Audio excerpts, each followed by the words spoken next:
Bismillahirrahmanirrahim. Assalamualaikum warahmatullahi wabarakatuh. Salam sejahtera bagi kita semua. Perkenalkan, nama saya Dina, perwakilan tim PJ Modul FME, Fisika Material dan Elektronik, akan menjelaskan terkait eksperimen fisika lanjut untuk modul 3 dengan judul Fabrikasi dan Karakterisasi dari film transparan konduktif atau ECF berbasis Reduced Graphene Oxide atau RGO. Dengan dosen pengampu dari eksperimen ini adalah Dr. Renat Afini Hasti Aimon. Adapun tujuan dari eksperimen ini, yang pertama, praktikan memahami mekanisme reduced graphene oxide untuk aplikasi TCF. Kemudian yang kedua, praktikan memahami prinsip kerja karakterisasi material TCF berbasis RGO seperti resistansi lembaran, UV vis, dan X-ray photoelectron spectroscopy atau XPS. Kemudian yang ketiga, praktikan mampu memplot dan menganalisis data hasil karakterisasi TCF berbasis RGO.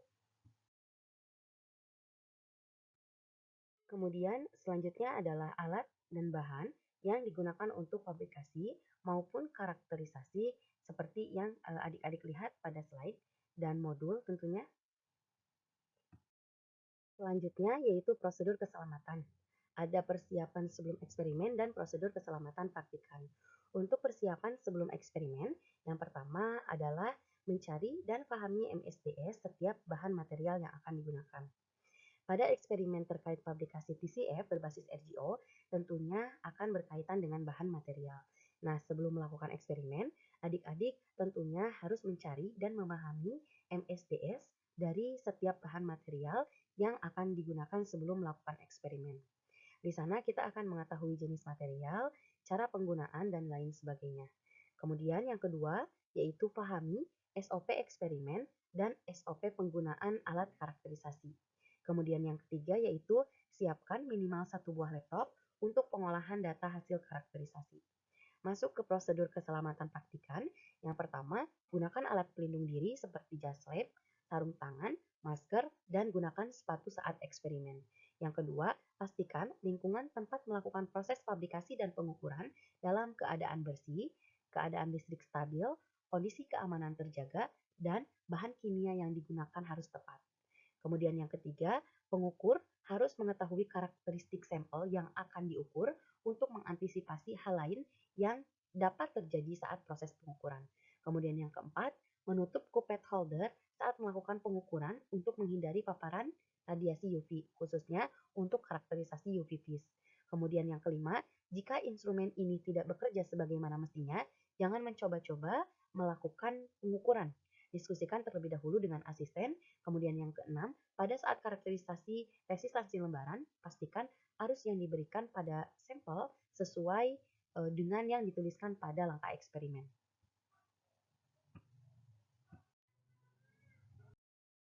Selanjutnya kita masuk ke penjelasan terkait eksperimen ini, di mana yang pertama yaitu mekanisme fabrikasi TCF berbasis RGO. Namun, saya akan sedikit menjelaskan terlebih dahulu tentang latar belakang penelitian TCF berbasis RGO.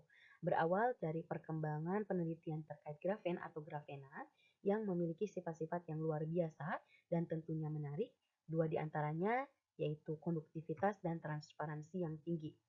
Dua sifat inilah yang mendukung grafen dapat diaplikasikan pada berbagai device seperti sel surya, touchscreen, smart window, dan flexible OLED. Komponen utama device-device ini adalah TCF atau Transparent Conducting Film. TCF yang berkembang saat ini masih menggunakan ITO dan FTO atau indium tin oxide dan fluorine tin oxide. Namun kedua material ini masih memiliki keterbatasan. Di antaranya harganya cukup mahal karena kelangkaan raw material, kemudian stabilitas kimiawi terbatas, waktu fabrikasi yang lama, dan sangat rentan terhadap kebocoran. Jika dibandingkan, kita ambil salah satu misal ITO, kita bandingkan dengan grafena. Jika dilihat dari biaya material, grafena unggul karena murah, bahan dasar grafena kita gunakan grafit, tentunya melimpah di alam.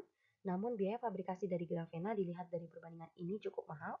Beberapa metode sintesis grafena terus dikembangkan untuk menekan biaya fabrikasi, salah satunya yaitu reduksi oksida grafena. Kelebihan dari reduksi oksida grafena yaitu low cost, fabrikasi skala besar, sintesis yang efisien dan efektif, dan dapat meningkatkan sifat fisis. Reduksi oksida grafena dapat dilakukan dengan reduksi kimia, yaitu membutuhkan bahan kimia, dan reduksi termal, yaitu membutuhkan perlakuan panas, atau kombinasi di antara keduanya.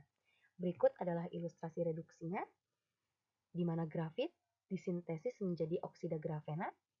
Bahan ini tentunya organik, unsur penyusunnya yaitu oksigen dan karbon. Nah, pada grafen oxide atau oksida grafena terdapat gugus oksigen menyebar di seluruh permukaan, ditandai dengan bulatan berwarna orange yang disebut sebagai oksigen fungsional group. Ketika direduksi dengan reduksi kimia, ternyata gugus oksigennya berkurang, terbentuk ikatan-ikatan, kemudian direduksi lagi, ternyata gugus oksigennya semakin berkurang. Pertanyaannya, apa yang terjadi? Elemen-elemen apa yang ada di permukaan, ikatan apa saja yang terbentuk? Nah, nanti kita akan analisis berdasarkan kepada hasil dari karakterisasi. Adapun proses fabrikasi atau mekanisme fabrikasi TCF berbasis RGO, pertama yaitu preparasi material. Kita menggunakan beberapa material asam untuk mendapatkan oksida grafit dari bahan dasar grafit murni. Tahapan ini kita gunakan sesuai referensi pertama. Kemudian tahapan selanjutnya yaitu tahapan deposisi untuk menghasilkan TCF berbasis RGO. Oksida grafit yang sudah diperoleh pada tahapan sebelumnya, kemudian dilakukan pengelupasan oksida grafit dengan menambahkan H2O menggunakan ultrasonic homogenizer. Penambahan ini menyebabkan jarak antar lapisan lebih besar sehingga mempermudah terjadinya pengelupasan oksida grafit menjadi lembaran-lembaran oksida grafena. Selanjutnya oksida grafena disentrifugasi sehingga menghasilkan supernatan oksida grafena. Supernatan adalah substansi hasil sentrifugasi yang memiliki bobot jenis lebih rendah. Posisi dari substansi ini berada pada lapisan atas dan warnanya lebih jernih. Sementara endapan yang dihasilkan adalah substansi hasil sentrifugasi yang memiliki bobot jenis yang lebih tinggi. Tergantung dari tujuan yang diinginkan, endapannya kita bisa gunakan, kita bisa keringkan terlebih dahulu, kemudian diproses lebih lanjut untuk kemudian digunakan misalnya sebagai elektroda. Nah, untuk supernatan yang dihasilkan dari hasil sentrifugasi ini digunakan sebagai prekursor pada fabrikasi TCF berbasis RGO. Tahapan selanjutnya adalah reduksi kimia. Kita menggunakan LAA, kemudian dideposisi di atas substrat kaca menggunakan metode drop casting, kemudian dievaporasi. Untuk tahap selanjutnya atau untuk tahap akhir yaitu reduksi termal. Nah, kita menggunakan microwave. Kita gunakan beberapa parameter untuk menghasilkan kualitas film yang bagus dan kemudian menggunakan furnace sebagai pembanding. Di sini kita lakukan beberapa parameter. Parameter yang kita ubah yaitu suhu, ada 0, 100, 200, 300, 400 derajat Celcius. Berikut adalah contoh dari film yang sudah melalui proses reduksi untuk selanjutnya dilakukan karakterisasi. Karakterisasi yang digunakan adalah resistansi lembaran, spektrometer UV vis, dan XPS. Sampel TCF yang dikarakterisasi yaitu sampel dengan beberapa parameter yang berbeda yang digunakan pada eksperimen ini. Di antaranya yaitu parameter konsentrasi supernatan, kemudian waktu pemanasan microwave, dan suhu furnace. Untuk selanjutnya, nanti akan dianalisis pengaruh parameter-parameter ini terhadap nilai resistansi yang dihasilkan, kemudian spektrometer UV vis dan XPS. Baik, mekanisme fabrikasi TCF berbasis RGO telah disampaikan. Sekarang kita masuk pada karakterisasinya, di mana pada bagian ini, adik-adik diminta untuk melakukan pengolahan data hasil karakterisasi. Slide sebelumnya sudah dijelaskan, ada 3 karakterisasi yang dilakukan, yaitu resistansi lembaran, UV vis, dan XPS. Yang pertama yaitu resistansi lembaran. Berikut adalah alat karakterisasi yang digunakan, yaitu ada Advantage tipe R6240A sebagai sumber arus, dan alat Kitley tipe 2100 sebagai pengukur tegangan. Prinsip kerja dari karakterisasi resistansi lembaran atau hambatan permukaan yaitu dengan mengalirkan arus pada spesimen melalui sebuah elektroda. Berikut adalah rangkaian untuk mengukur resistansi lembaran. Pertama, sampel yang akan diuji disiapkan, kemudian dipasang 2 CU foil, di kedua sisi film sehingga film uji berukuran 1 cm kali 1 cm, kemudian CU foil didekatkan dengan menggunakan silver konduktif. Setelah itu arus dialirkan melalui elektroda. Seperti rangkaian pada slide ini. Nah, kemudian dicatat nilai tegangan yang terukur setiap perubahan arus. Resistansi lembaran atau hambatan permukaan itu akan dipengaruhi oleh dimensi spesimen, di mana lebar elektroda dibagi dengan jarak antara kedua elektroda. Hasil hambatan terukur akan mewakili hambatan permukaan inherent dari material atau sampel. Kemudian dinyatakan dalam persamaan sebagai berikut. R sama dengan Rs dikalikan lebar film dibagi dengan jarak antar kedua elektroda. Berikut adalah contoh plot data resistansi lembaran beserta nilai standar deviasinya. Selanjutnya adalah karakterisasi UV vis. Berikut set alat UV vis yang digunakan. Ada satu buah komputer, spektrometer UV vis sebagai konverter, kemudian sumber cahaya UV dan visible, penutup holder, dudukan holder, cuvette holder, fiber optik, dan USB port. Karakterisasi UV vis ini digunakan untuk mengukur transmitansi dan absorbansi suatu sampel sebagai fungsi panjang gelombang.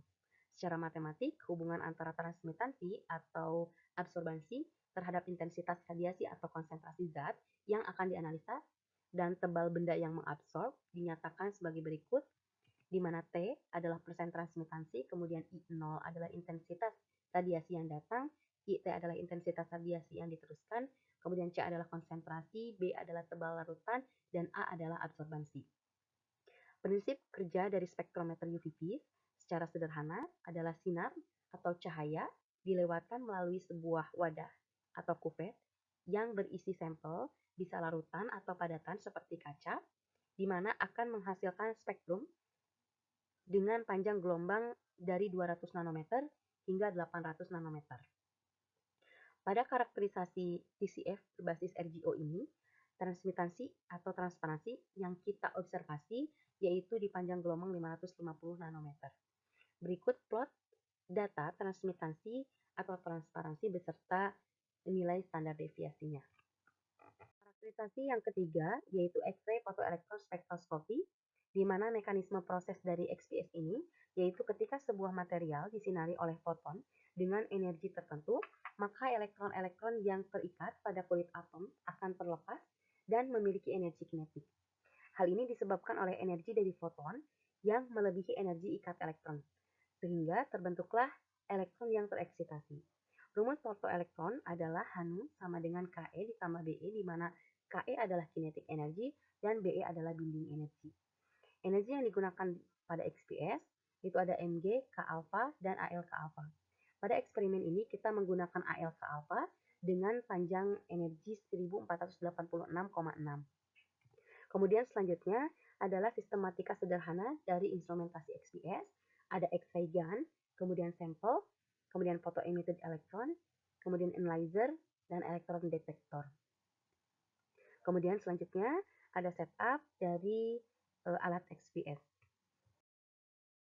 Sebuah spektrum XPS terdiri dari posisi puncak dan intensitas puncak, di mana posisi puncak mengindikasikan komposisi unsur dan lingkungan kimiawi dari sampel, sedangkan intensitas puncak memberikan informasi terkait jumlah elektron yang tereksitasi pada binding energi tertentu. Hasil data XPS dapat dianalisa secara kualitatif maupun kuantitatif. Analisa kualitatif dapat diperoleh dari data full scan, meliputi identifikasi puncak XPS berdasarkan atom penyusun material dan kulit pada atom tersebut. Seperti pada gambar ini. Nah, kemudian selanjutnya adalah analisa kuantitatif, di mana analisa kuantitatif dapat dilakukan dengan melihat data detail scan dari masing-masing puncak. Analisa kuantitatif pada XPS untuk sampel organik itu dapat meliputi perbandingan jumlah bonding penyusun di permukaan sampel dan bisa dilakukan dengan cara memfitting. Namun pada detail scan ini kita tidak melakukan fitting, kita hanya memplot saja, kemudian dianalisa dan tentukan bonding-bonding permukaan berdasarkan pada referensi. Nah, seperti pada contoh berikut, di sini ada beberapa identifikasi ikatan elemen yang disesuaikan dengan referensi. Masuk ke tugas eksperimen, pada modul 3 ini, adik-adik akan diberikan data hasil karakterisasi, ada resistansi lembaran, kemudian UV vis, dan XPS. Adik-adik diminta untuk plot data dan analisis dari ketiga karakterisasi ini, beserta nilai standar deviasi dari masing-masing karakterisasi. Contoh plot data karakterisasi adik-adik bisa lihat di modul, dan telah disampaikan pada slide sebelumnya juga. Kemudian berikut ada pertanyaan dan analisis, kemudian open problem. Saya kira sampai di sini dulu terkait penjelasan modul 3 dari FME. Selamat bereksperimen, semoga lancar. Sekian dan terima kasih.